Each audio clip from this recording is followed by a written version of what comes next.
Hi friends, welcome to Krako's video series. I'm Saili Kale. I'm one of the co-founders of Krako and an alumna of IIM Ahmedabad. In today's video, we'll discuss if you are going to start 9 months before CAT 2021, how should you go about preparing for it? I'll answer the most common questions asked about CAT preparation and I'll give you a general game plan you can follow from now till CAT day so that you can ensure that you crack CAT 2021. So let's get started. A lot of people ask, when should you start preparing for CAT? Should you start 6 months before, 9 months before, 1 year before? When exactly should you start preparing for CAT? So generally what I answer is that you should start as soon as possible. See, if you can think of it in this way, it's not binary. It's not as if you will it's not going to be that either you will pass the exam or you will fail the exam. You have to get a very high percentile in the exam to get a lot of calls. So the sooner you start, the higher is your chance of getting a larger percentile. But more than that, basically what it depends on, if you can think of it, it is a journey, okay? So it's like a journey. Your destination is CAT 2021. What it depends on firstly is where you start from, so your starting point, and the rate at which you can progress. Now the starting point is basically how comfortable you are with solving quant,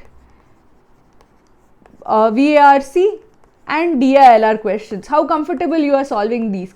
So if you are somebody who is very good at quantitative aptitude, somebody who likes solving maths questions, you will be fairly good at quant. In case you struggle with this, you will have to have a lot more practice, which means that you will need some more time to actually do well in quant section. On the other hand, if you are somebody who likes reading a lot of books, lots of novels, is somebody who actually likes reading articles or even discussing contents of articles, you would do very well in the VARC section. If you do not have a reading habit, you will have to start reading now. You will have to start critically reading pieces for you to catch up as such. Again, that translates to more time. The last part is DILR. Now DILR is kind of like a, you can say a maverick section. A lot of very good students struggle with this section. At times your luck may favor you and you might do very well with this section even if you struggle with quant in general as such. So this is one of those sections where there's a little bit of luck involved, but there's a lot of preparation also involved. But it's not one thing where if somebody starts off with a very good quant ability or very good VARC ability, that they will necessarily do well in this section. This section essentially levels everybody to the same level. It is incredibly hard for good students as well as for students who are struggling. So it's kind of a leveling section. So you can think that everybody has a chance. The optimistic way of thinking of DILR is that everybody has the same chance in DILR section irrespective of where they start from. Whether you start off from being the class topper or like at the very end of the class as such, each student has the same chance at DILR because it ultimately depends on how you perform on that day, how well you are able to understand the clues given on that day, and how much practice you actually have. So everybody starts off from the same position, so you can think of it as a good thing depending on whether or not if you are starting off at a disadvantage, this is actually a good thing for you because it's a leveler for all students. Now that is one thing, is your starting point. The second point is your rate at which you should you will be practicing, you will be solving questions and learning. See, a lot of students who are, a lot of people who are working along with preparing for CAT find it very difficult to give a lot of time for CAT. Similarly, those who actually have a very tough academic schedule also find it very difficult to give a lot of time for CAT. So there are a lot of students who struggle to give more than an hour or 2 hours every day for CAT. And a lot of these students then feel that they don't have enough time to crack CAT. But the key to cracking CAT is not having 10 hours at a stretch or 5 hours at a stretch. The key to cracking CAT is that if you're able to give 2 hours every weekday and 4 hours every weekend day, that is Saturday, Sunday, this is enough to crack CAT. If you if you do this regularly from every single day, if you put in this much 2 hours every single day, then that is more than sufficient to CAT crack. So if you put this in, if you put 2 hours in every weekday and if you put in 4 hours every weekend day, that is more than sufficient to crack CAT. The issue comes in when people start off with a lot of enthusiasm. So suppose they start off in March, okay, they start preparing. By March, if this is the graph of the time from like say March, April, May, June till November, what you see is that they start off with a lot of enthusiasm, putting in 4 hours a day, 5 hours a day, and then finally it peters out till they are not even putting in half an hour a day. So that is not really good. You should consistently put in 2 hours a day. Or instead of this, if somebody does this, where they consistently put 2 hours a day, that is actually going to get you more results than starting off with a lot of enthusiasm and spending time sporadically doing a few things here and there. Essentially, it comes down to how disciplined you are when it comes to your preparation. The one who is more disciplined is going to win. This is not a sprint, it is a marathon. A marathon requires planning, it requires careful consideration that I have to do these many things, I have to plan for them and I have to use my time accordingly. So the one who is able to do that is going to crack CAT. The person who does not account for the fact that this is a marathon will not crack CAT. So ultimately, see, it's your rate of how much time you are able to spend every single day and where you start from. So if somebody is already good at many of the sections, for that person even 3 months might be enough. For somebody who is not having a lot of experience, not having a lot of previous experience with CAT, suppose it's the first time you're giving CAT, you don't have a lot of experience with quant section, for example, if you're a commerce student, if that person is able to give 3 hours every day, even 6 months is enough, even 4 months is enough. Any amount of time is enough provided you are able to adjust your rate of doing work accordingly. If you have 9 months, essentially if you start now, you have the luxury of doing it at a comfortable pace of 2 hours a day. If you start in May, you will have to up that up to say 4 hours a day, 3 hours a day to 4 hours a day. If you start in July, you will have to definitely go above 4 hours a day. So essentially, the more you defer this starting, the more time you are going to have to spend to practice, the more time you are going to have to put in later on. So instead of actually deferring this, start now. Start and make sure that you put in 2 hours every single day. Because once you actually start your preparation, you will know that, okay, I have to put in this much time every day, which means that this is under control. This is not something that I am deferring for a later date. This is not something that is out of control as such. I have a very good plan. I just have to stick to the plan, follow through, and then I'll crack CAT. I see a lot of students feel that they can crack CAT in 3 months and 2 months as such. People can crack CAT in 2 months and 3 months. But you are counting on the fact that you will have a lot more time then than you have now, and that might not necessarily be the case. A lot of people think that once this project is over, I'm working on this project, once this one is over, I'll have a lot of time on my hands and then I'll start my CAT preparation. But what happens is that then they get on another project. If they have exams, then they find that the workload of the next semester is also high. So keeping on deferring, saying that okay, maybe in July I'll have more time, maybe in August I'll have more time, that more time never materializes. It's better to actually start off now with just 2 hours. If you have 2 hours of time, 1 hour of time, if you put in that regularly right now, you will be reducing your workload in the future. A lot of people then what happens is that they start and they keep things for like say July and August, and they realize that in August that they don't really have the time to do this properly. Then they feel that oh my god, this has become too late. Again, you should basically not keep it till the last moment. Do it early, do it well. Make sure that you make this year's CAT attempt count. CAT 20, your focus should be that should be like that of Arjun, where you see only CAT 2021, nothing else. Once you have that focus, you have that mindset, you are going to succeed. Now let us take a look at how you should go about this. See, firstly, before you begin your preparation, I always insist that students should put in some amount of groundwork. So the first groundwork that you should do is have a good idea of the syllabus and the exam format. So the exam format, you should ideally take solve the previous papers, at least last 2 years previous papers that are there. We have at Kraku.in, we have put in all the available CAT previous papers on our website for free. You just have to register and you can take all the previous papers exams in the exam format. So make sure that you at least solve one previous year paper. This will essentially give you a taste of what is asked in CAT. It is extremely important that you have a good accurate picture of what is asked in CAT. So at least take one previous year paper. I would ideally suggest taking at least 2 years previous year's paper. In fact, in most previous year's papers, you have multiple slots. In 2020, you have 3 slots, so you have 3 papers.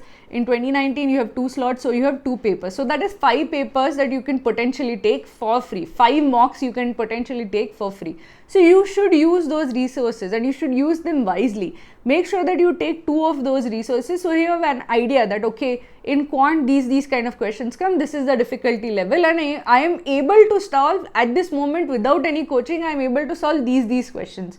So that gives you an idea of what work is left to be done, what is your starting point. You know that then you can identify, okay, how much syllabus do I need to cover, what is the syllabus, how many hours would I need to do that, how much practice I would need to do that. So the first thing, always look at the syllabus, look at the exam format, take at least 1 or 2 previous year papers.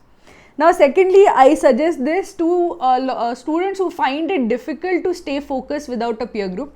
See, essentially in your 10th and 12th, which were very important exams as such, you had this the support of a peer group. You used to go to classes, you used to see how students were extremely focused on their 10th standard, 12th standard, and that peer pressure essentially made sure that even you focused on your 10th standard, 12th standard.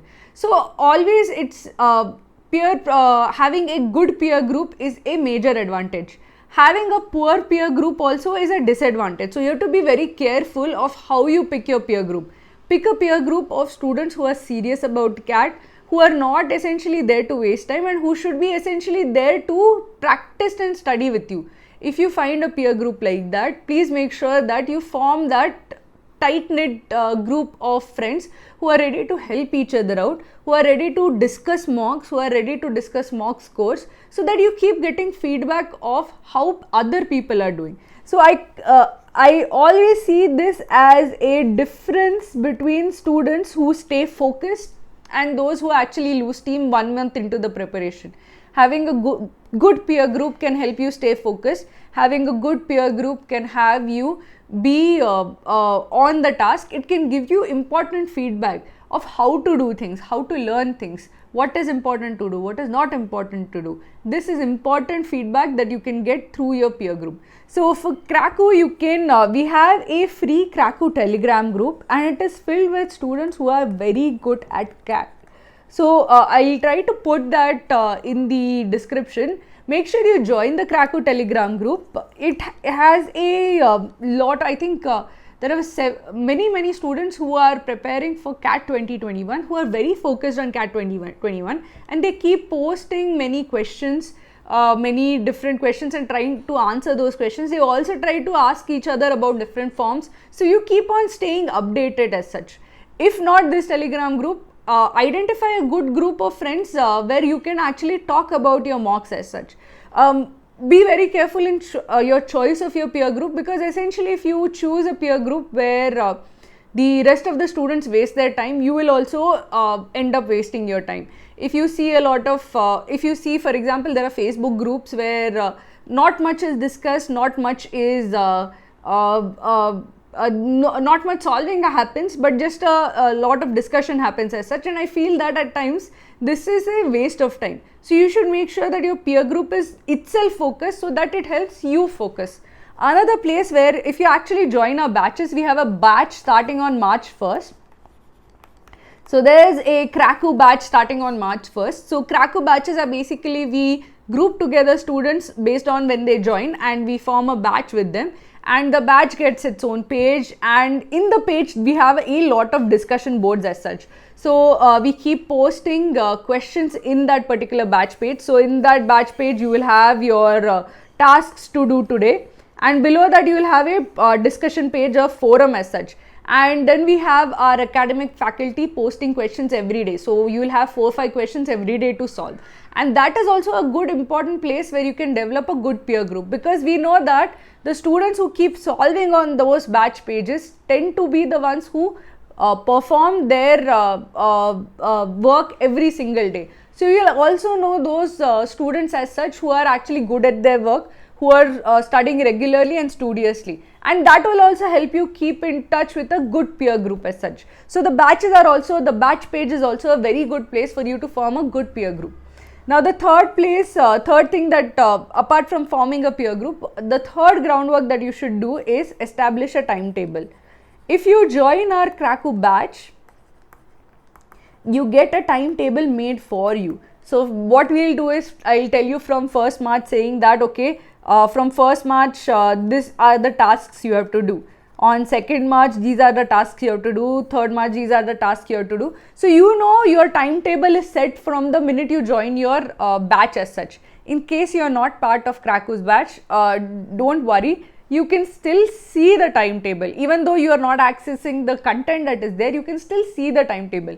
So what I'd suggest is that even if you are not part of Kraku's batches, at least see the timetable so that you have a good sense of what work should be done with. So this timetable has been made with a lot of thought behind it. We have thought of how should we structure the syllabus, how should we make sure that the entire syllabus is covered, it is covered exhaustively, and we should make sure that it is done in the right order. So we have thought what should a student first learn. So for quant we think that they should first learn arithmetic, then geometry before all the other subjects. So the schedule, that the timetable that we have put up for each batch keeps this in mind. So we have put up this timetable for every single batch. So even if you go to the batch page as such, you can see that okay, you will not be able to access the content, but you will still see that okay, on 1st March you have to do these tasks. So I would suggest that either form your own timetable, or you can at least take the timetable from Kraku's batch pages. Try to follow a timetable, make sure that you have a set goal for every single day. See, if you have a set goal for every single day, you know that okay, I have to finish these works, this task, and then you're more productive. If you have no timetable, if you have no schedule for the day, you will be unproductive. So please make sure that you establish a timetable. In Kraku, what we actually do is, once the timetable is set, we ask students to print it out. That is also something you should do. Print it out and put it up in your study workspace. So every time you actually finish a day, you can strike it off. So then you have this visual reminder that okay, I am progressing. The fact that you are progressing is also such a huge motivator to keep at it. If you feel that okay, I'm moving ahead, it actually helps you stay motivated. Otherwise, if you feel that things are not moving ahead, nothing is improving, then you start to feel demotivated and deflated. So always put up a printout of a table in front of you in your study space. I always suggest that you should have a defined study space in your home. Have a desk, have a study space as such. In that study space, make it clutter free, print out your timetable, put it up in front of you. And also whenever, this should be your study space where you go to whenever you have to study for CAT, and that is the timetable that you should follow. Always also, like basically, this is the 4th point that I always say, have a study place and time. Once you get into this mindset that once I sit on this table for 2 hours, I'm going to study for CAT, it becomes easier for you to actually do the task, because essentially your body will get into this subconscious rhythm that you have to actually sit for 2 hours and you have to prepare for CAT, sit for 2 hours and prepare for CAT. Then it becomes easier to stick to a plan. If you do not have a schedule, if you do not have a place, then it becomes harder for you to actually stay focused. I would also suggest actually have even a time. Say that I work from 9 a.m. to 6 p.m. I get back home at 7. I'll eat something, and at 7:30 I'm going to sit at my table and I'm going to start working. Tell it to your family members, your relatives, your parents, whoever you are living with, so that even they know that this is from 7:30 p.m. to 9:30 p.m. is your study time. They should not disturb you. In fact, I generally feel that when other people know that this is my study time or this is the time I do X activity, I also feel subconsciously the pressure to be at my desk at 7:30. Because essentially once you mark it off as your study time, once everybody knows it's your study time, you feel obligated to actually stay or stick to your schedule. So make sure actually you say that, okay, these 2 hours is when I'm going to sit at my study table and I'm going to study. Nobody should disturb me around this time, and this is the 2 hours I'm going to put in every single day. That will help you stay focused. That will help you make sure that you put in consistent work as such. It need not be the evening. If it is, if you are more comfortable working in the morning, say that I'll wake up at 6 a.m. and I'll study from 6 a.m. to 8 a.m. Whatever works for you, but what you should essentially look for is that you should continue to do this day in after day as such. There's an important hack that you can actually do for making sure that you do something day in and day out. So this is something that I recently heard about from the comedian Jerry Seinfeld. So he basically had the task he had while developing the show Seinfeld was that he had to write jokes, and writing jokes is difficult. It's if you have to say that I have to write a joke every single day, it becomes harder because it's a creative process. You can't will it as such. Studying for CAT is actually far more deterministic. But what he basically said that he had a calendar in front of his workspace, and that calendar would show so basically you had a calendar like this in front of you, and every day he would actually write a joke, he would put in a cross, and every day he would do this, he would put a cross as such. And his basic motivation came from the fact that he wanted this chain of crosses to be as big as possible. The day he did not actually write a joke would be a blank. So then his chain of crosses got interrupted. So that would actually make him feel motivated to keep that chain as long as possible. So you can also try this hack. Once you make your timetable as such, print it out and put it in front of you, and every day that you finish it, put a cross or put a tick so that you have a long line of ticks. The longer the line of ticks, the more motivated you will feel to actually not end that line or not to break that line as such, and that will actually make you feel very good as such. So please make sure that you have this in front of you, you have a set schedule, set place to study, and that will help you a lot in being consistent.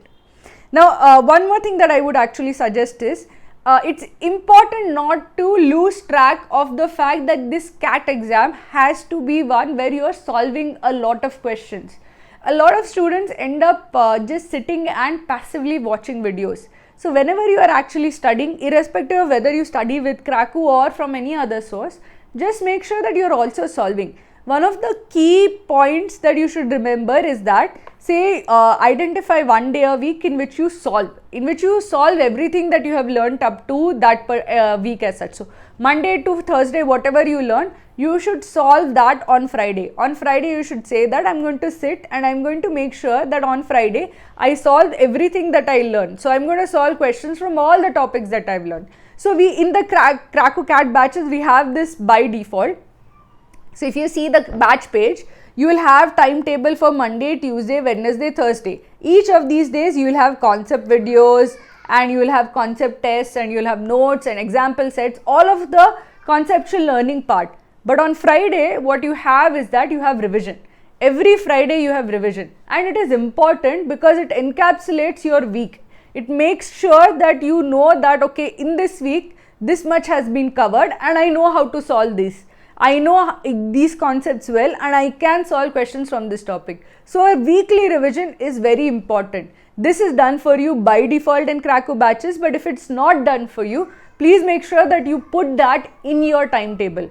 Remember, if you want to do this, or if you want to do this on your own, you can form your timetable on your own. But I would suggest that if you have if you don't have a lot of time, I would suggest that you can make your life much easier by following Kraku CAT batches. But one starts right today on March 1st. You can start practicing from today, and in that we cover every single concept in detail. We have a concept test for every single concept, and we do weekly revision. So make sure that whatever timetable you follow, you put enough emphasis on revision and solving. Now that you have laid the groundwork, how do you actually go about? You have to basically think that, okay, I know my starting point, I have laid down the groundwork. Now how do I actually go from my starting point to my end goal of cracking CAT? What does it actually take to crack CAT? See, basically you can think of three things that you need to know to crack CAT. One is conceptual learning. Okay, if you are not familiar with the formulas, you will not be able to solve the questions. That's the start and end of it. So it's important that you have good conceptual learning. You know the formulas, you know the different theorems. It is important that you have a good foundation of this. Without this, it is difficult for you to solve any quant questions. It is also very difficult to solve many DILR questions quickly. If you actually have a foundation of understanding what are the different types of DILR sets, it becomes easier for you to solve. If you understand exactly the different types of RC questions and parajumble questions, what are the tools in parajumbles, it becomes easier to solve. So whenever you have a good foundation of conceptual learning, it becomes much easier to solve than without it. But conceptual learning is not enough. I know a lot of students spend hours and hours watching videos and then they do not solve any test. That is not going to help you. Seeing other people solve CAT questions is not going to translate into you solving CAT questions. See, basically if you think of it, okay, like you have to make this jump. This is a very tall building and you have to make this jump from the ground floor to the top floor, and conceptual learning is going to help, but it will help you only this much. From here, from the this point to this point, you are going to get through not with just conceptual learning but with practice. Always remember, you need conceptual learning with practice to actually reach your end goal. Without practice, you are not going to reach your end goal. A lot of people spend a lot of time just seeing videos. It is not enough. Just seeing videos is not enough. It is the easy thing to do and it is also the wrong thing to do. You need to practice. The more you solve, the better you're going to get. If you do not solve, you're not going to crack CAT. It's pretty simple. I'll be as brutal as possible. If you do not solve questions, if you do not solve hundreds and hundreds of questions, thousands of questions, you will not crack CAT, because it requires a lot of practice. Every CAT mock is 100 questions. You take 10 CAT mocks, you are solving 1,000 questions. Without doing that much work, you are not going to crack CAT. Just dispel any notion from your mind that I'm going to watch 20 videos, 20 hours of videos, 200 hours of videos and crack CAT. Those 200 hours of videos will help only if you also put in the work to solve questions. Without solving questions, those videos are useless. The videos plus tests is what is going to help you. Videos plus practice is what is going to help you. So always make sure that you supplement the conceptual learning with practice. I would generally suggest that every single time that you see a video or you learn a concept, you should immediately take a practice test. That is how Krako's study table is designed. Every concept video comes with a concept test. You cannot say that you have done a concept video without doing the concept test as such, because that is the only way you can be sure that you know the video concept. Without that, you can't be sure that you understood what the concept is. So make sure that whatever learning you do, whatever you refer from, any other learning channel or any other YouTube video, whatever you learn from, make sure after the video you take a test, because without the test your learning will be incomplete. The last thing that a lot of people ignore, okay, a lot of people remember to see content, to even practice questions, but a lot of people forget that to crack CAT is not only a test of your ability, it's not only a test of your thinking ability and your knowledge, it is also a test of your mental stamina and nerves. So the last thing that it takes to crack CAT is nerves and stamina, because the CAT is a 3-hour test without a break, no break, nothing. If you take GMAT for example, they give you breaks in the middle, and even that also it's a smaller test. But this is a fairly difficult 3-hour test with 0 breaks. And honestly, I have taken CAT so many times, by the end of the 3 hours you are completely drained. In fact, in the middle you start feeling fatigued. Generally the format of CAT is you have VARC. That requires a lot of concentration while reading. So your concentration starts depleting after some time. Then comes the DILR section. A lot of students become very nervous in the DILR section. A lot of them are not able to solve enough questions in DILR section. And then you have nerves also coming to play, where you are anxious and nervous. And nervous nervousness also takes in eats up your energy as such. So your mental concentration and energy are just depleting through the sections. So by the time the third section starts of quant, many students are like completely exhausted, and their anxiety and nervousness is to a certain level where it's difficult for them to concentrate on the quant questions that are being asked. So again, this means that they don't do well in quant even if they are very good at quant as such. So practice and conceptual learning are important, but the third thing that is important is that you need to build stamina, and even this takes mental stamina requires time to build. So let me tell you how you should actually build each one of these. So for conceptual learning, you need concepts videos and test. You find this, you will get all of this in Kraku. So we have considered every single topic, theorem, every single small thing that you could possibly be asked, and we have made a video on it, and we have put a concept test with it. So you can be rest assured that if you follow the time schedule as such, you will be covering the entire syllabus and covering it with practice. Practice, essentially you should go to Kraku study room. Even if you are not a premium user, we have like 200 questions which are for free for all students. So try practicing from the Kraku study room. So these are basically topic tests. So if you say that I have covered every concept in say profit and loss, you should go and practice questions from profit and loss. You should do like hundreds of questions on profit and loss, so that you can be sure that if I get the 101st question from profit and loss, I am able to solve it. So always supplement that with actual practice. The last thing for stamina and nerves, it basically can only come from one preparation, that is giving mocks.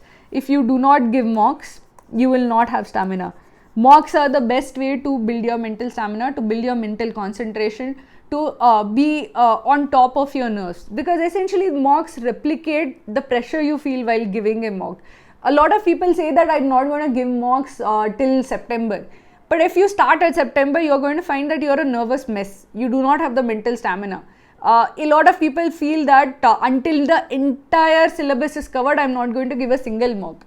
That is ridiculous. Your mock should start from April. Kraku's first mock, the first DashCat starts from April. And there's a reason for that. Because you need time to build up your stamina. You need time to build up your control over your nerves. Knowing all the answers is one thing. Being able to stay focused is also important. A lot of people struggle with that. So do not leave your mocks till the last like September, October, whatever. It would be too short a time for you to actually build your stamina. You should start building your stamina now. You should start reading now. You should start concentrating now. If you don't do that, you will find it difficult to crack CAT. Without good stamina, it is extremely difficult to stay focused for 3 hours. So make sure that you work on this from now on. So now that you understand what it takes to crack CAT, I'll just briefly cover a game plan for each of the 3 sections. See, essentially once you consider that, okay, this has to be my timetable, you should also understand why that timetable was formulated in that particular way. So we have, I have personally solved many CAT previous year's papers, given CAT exams as such, and the thing that has always stood out to me, especially in recent years CAT, is the importance on arithmetic.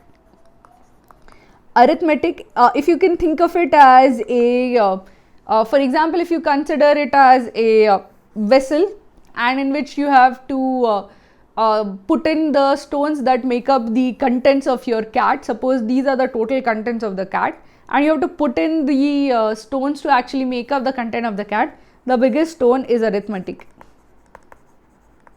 This is the largest thing that you have to cover and tick off when it comes to your quant preparation. The second biggest stone is geometry. Together they are often 55 to 60% of your CAT attempt, CAT of the CAT paper as such. So if this is 55 to arithmetic and geometry are 55 to 60% of your CAT paper, then you should give it the required respect, which means that you should make sure that they are a priority, which means that you should start off with that. So the way that we actually do it in batches is that you start off with arithmetic, then you start practicing arithmetic, then you start learning geometry, then you practice geometry. and you keep on practicing arithmetic and geometry even after completing it. So if you think of it as a timeline, you start off in say March, then you have April, May, June and so on till November. See, initially you will have a lot of learning, okay? You will have a lot of conceptual learning for arithmetic and geometry, and very little practice for arithmetic and geometry. But as time goes on, you should increase the amount of practice and keep practicing till November. So essentially the point is that when you have arithmetic and geometry, initially you will spend some time learning it.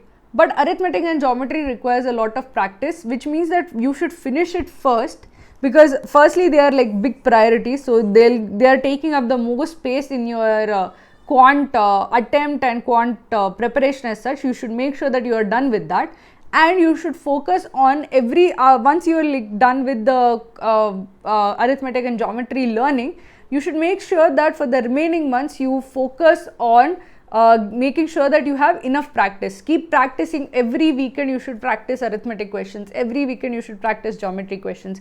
Then you can make sure that you are very good at those two topics. And if you are very good at 55% of the paper, you are going to do well in quant, at least going to do well in the quant section as such. So whenever this is like a this parable about life, okay, whenever you are asked how do you actually fit the everything that is there in your life, always make sure that you put in the biggest stones first, then the smaller stones, and then the smallest stones and sand. The reason why you should do it in this way is that because if you reverse the order, if you put in the sand first, then the smaller stones, and then you try to put the bigger stones, you will find that the bigger stones won't fit. That's the this about life, where you focus first on your things that are most important, like your family, your health, your happiness. Then you focus on the next bigger things like your career, and then come smaller things like your social circle or your social status as such. But if people focus on the wrong things early on, they find that they end up missing out on the bigger things, such as your health might be taking a beating, or your family might be getting ignored because you are focusing on the wrong things. Similarly, focus on the big things when it comes to your quant preparation. Make sure that you get arithmetic and geometry done first. A lot of people, essentially what happens is that they get scared by algebra, especially students from commerce background, where they see algebra and they feel that, oh, I don't have a lot of experience in algebra, I'm going to struggle with this, so I'm going to start off with algebra and I'm going to focus on algebra for the next 5 months. That is a very big mistake to make. Do not make this mistake. Always make sure you're focusing first on arithmetic and geometry. If you're doing that well, even if you're a commerce student who struggles with algebra, even then you can be above 99.9 percentile in quant if you focus and do well in arithmetic and geometry. Do not ignore this. Do those two subjects properly and do them first. After that, you should basically, once you get these two in the bag and you start practicing with that, you should work on algebra and modern maths. Do not start with algebra and modern maths. A lot of people feel very nervous looking at algebra and think that I'll spend all my time doing it. Don't get bogged down by algebra. You will have time to do it later on.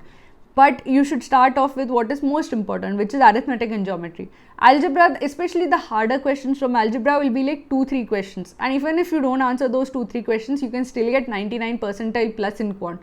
So do not stress about algebra. You should essentially stress first about arithmetic and geometry, then start with modern maths and algebra. I personally suggest doing modern maths before algebra if you are a student who is weak at algebra. The reason for that is modern maths is far more formula driven, which means that if you know the formula for logarithms, you will be able to solve logarithms questions, and you get 2-3 logarithms and functions questions. So you should at least be able to solve those questions easily, even if you otherwise struggle in algebra. Which means that based on how you are when it comes to quant, you should pick between these two subjects and you should start practicing. Now the last I would actually suggest is number systems. See, number systems, you should focus on HCF, LCM and types of numbers, identifying which number based on properties, divisibility. All of these are simple number system concepts, but they are also the most asked number system concepts. Now number systems have like the remainder theorem questions have almost completely disappeared from number systems from CAT. So you should focus on what actually does come in CAT, which is HCF, LCM, divisibility, types of numbers. That is more important. Also after that you should also work on PNC. See, PNC questions have rarely come in CAT in the recent days, but they come in OMET exams, but they can come as part of DILR. So it's important to know the basic concepts of PNC fairly well. Also work on sets and Venn diagrams. Sets and Venn diagrams are definitely going to come, but that is going to be like one question in quant. But both of these like PNC, sets, Venn diagrams, all of these come regularly as part of DILR. So because of that they are still important, but not as important from a quant perspective.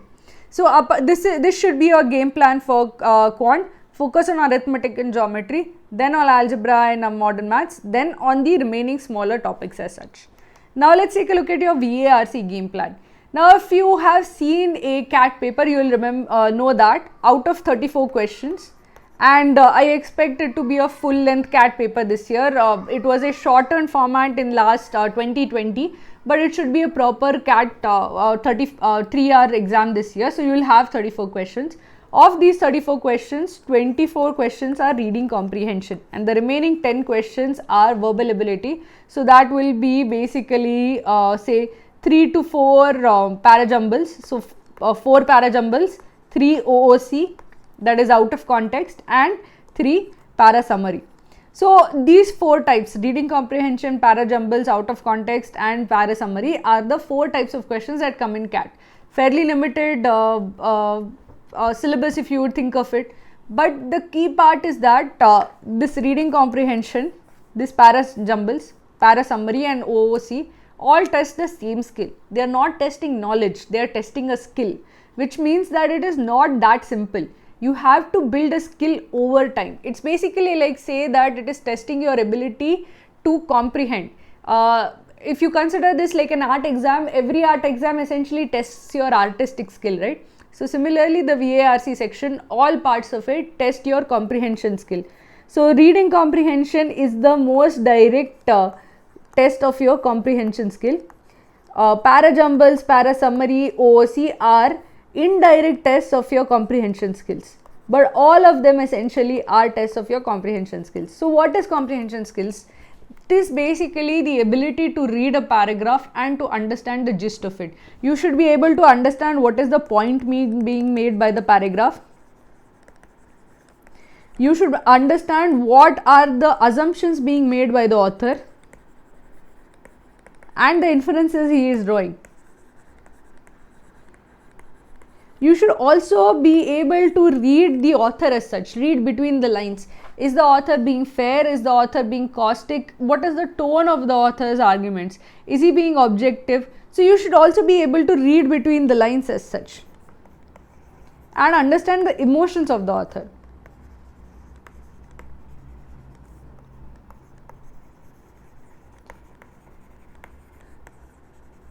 So these are basically the skills that are tested whenever they have a in your VARC section as such.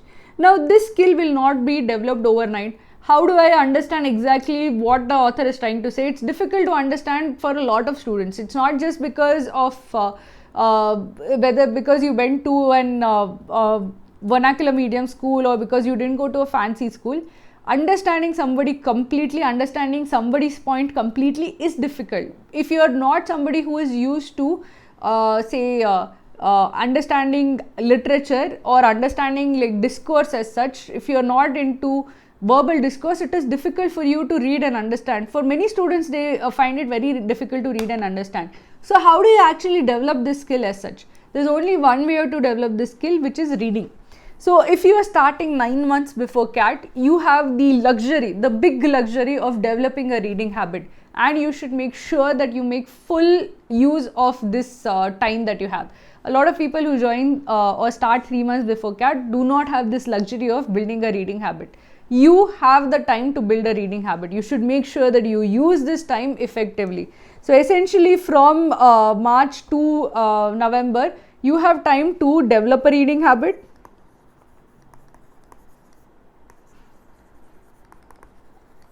And practice active reading. So what is active reading? Active reading is basically reading and understanding and writing down all rolled into one. So this is something that I teach whenever I teach how to answer reading comprehension questions. I first asked every student to practice active reading. So it basically means that you read a paragraph, you understand the point, and you write the gist of it in a small line. You should quickly write the gist of it in a simple line so that you can then move on to the next paragraph. But that simple act of writing down the main point of each paragraph forces you to think what that paragraph was about, understand and digest that paragraph, and write a simple one-line summary of that paragraph as such. All of that is basically forcing you to think, not just read without thinking, but use your brain immediately while reading. The words should not just go into your mind and out of it. They should go into your mind. You should process them, write them down, and then move to the next paragraph. This kind of discipline makes you very conscious of every single implication that the author has made, because you are reading it with that kind of a mindset, with that lens of understanding. Then it becomes easier for you to understand everything that the author has written, which means that you understand the passage completely. And once you start understanding passages completely, you will see your your accuracy in VARC shoot up, your ability to understand shoot up, and your comprehension skills are getting built.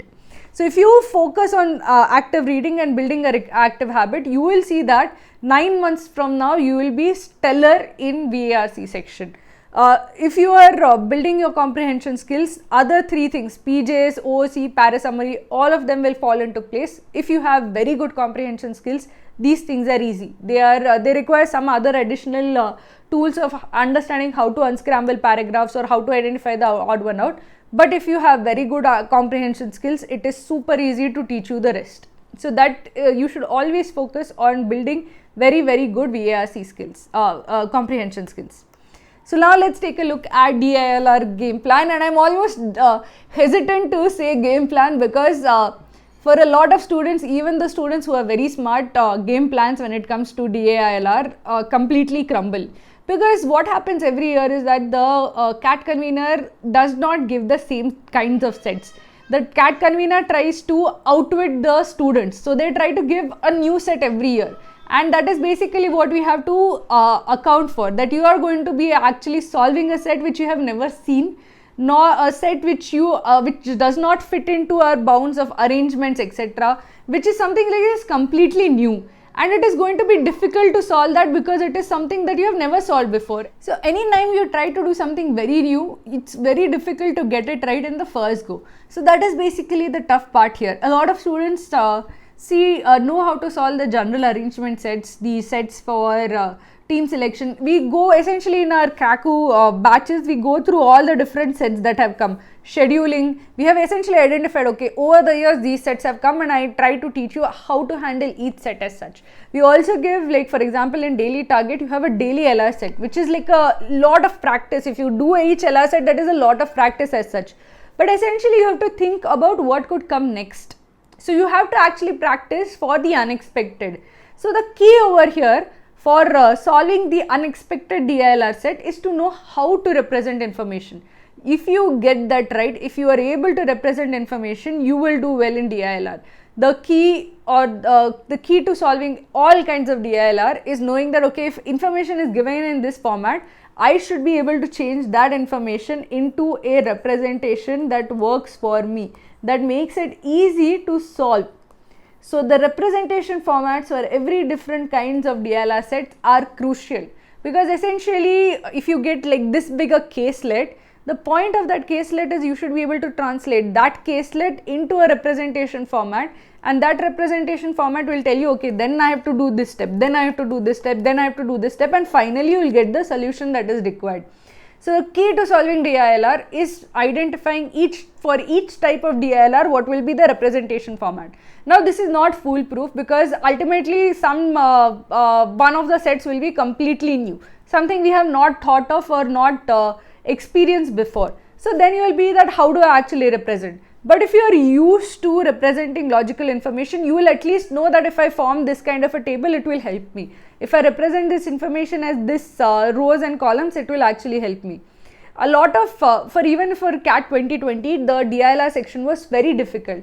But even then, many types were repeated. For example, 4-set Venn diagram was repeated. If you knew how to represent 4-set Venn diagrams, you would be able to solve it. If you didn't know how to represent 4-set Venn diagrams, that is one entire set that is gone for you. And there were many sets which were very, very difficult in CAT 2020. So if you make sure that you do all of these different types of sets, learn the representation formats of all different types of sets, I try to make sure that you at least are able to solve 4 sets out of 6 in your 4 sets out of 8 in your CAT paper as such. That should be the bare minimum that you should try to solve in your CAT paper. And it will come to you if you learn different types of representation formats. So this should be your DILR game plan. One is learn the representation formats and then practice. Keep practicing as much as possible and try to stick to the formats. Because together, when you put the knowledge of representation formats with practice, it is a potent combination which gives you a plan for handling any type of DILR set. It will help you adapt to different kinds of DILR sets, and it will make sure that you can solve any different type of DILR set, not just the one that you solve, but a permutation or a mutation of that. So essentially, this increases your ability to what kinds of DILR sets that you can solve. So these are the basic things you should keep in mind while preparing for Quant, VARC and DILR. Also, as I said, go through the timetable that is there, go through the batches that are there and formulate your own timetable or follow our batch timetable as such. The CAT batches, they start on 1st March. These will make your preparation much easier because it becomes very easy to prepare for something when everything has been laid out for you. If you are told that I have to do this on Monday, Tuesday, Wednesday, Thursday, it becomes very easy to do that. Similarly, you will also have like concept videos, concept tests, revision videos, revision tests. You will have ample practice. So we have made sure that everything that you actually need to crack CAT is already there. So if you are looking for a one-stop solution for cracking CAT 2021, please take a look at our batch. Our batch starts on 1st March. So please subscribe. Thank you for tuning in, and I hope that all of you go ahead and crack CAT 2021. Thank you.